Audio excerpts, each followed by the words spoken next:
बरोबर हाताने मिक्स करायचे, बोंबील याच्यामध्ये तुटतातच.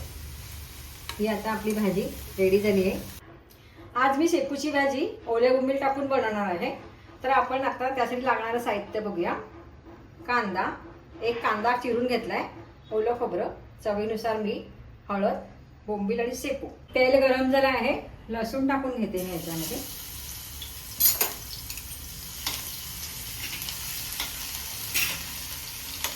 लसूण परतून घेऊया चांगला.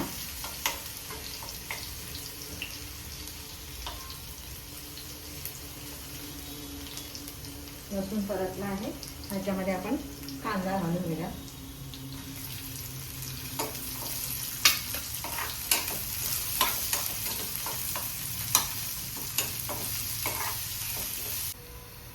कांदा आता आपला हलकासा शिजलेला आहे, त्याच्यामध्ये आपण हळद, थोडीशी हळद घालून घेऊया.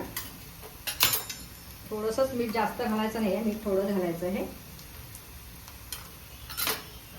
मिक्स करून घेऊया. आणि आता ह्याच्यामध्ये आपण शेपू घालून घेऊया.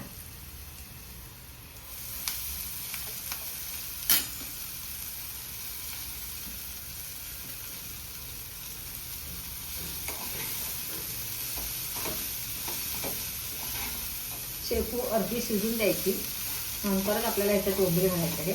पहिलेच बोंबील घालायचं नाही.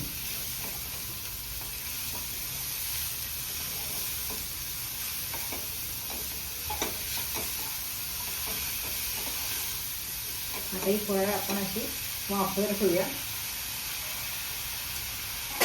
बारीक गॅस वाफवर ठेवूया.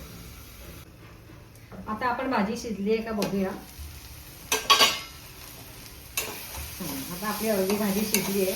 आता ह्याच्यामध्ये आपण बोंबील घालून घ्यायचे आणि ह्याच्याबरोबर नारळ सुद्धा घालून घ्यायचं आहे. चांगलं मिक्स करून घेऊया. आता आपण हे पुन्हा 2 मिनिटं वाफवत ठेवूया. स्लो गॅसवरती ठेवायचं. भाजी आपण बघूया कशी झाली आहे ती.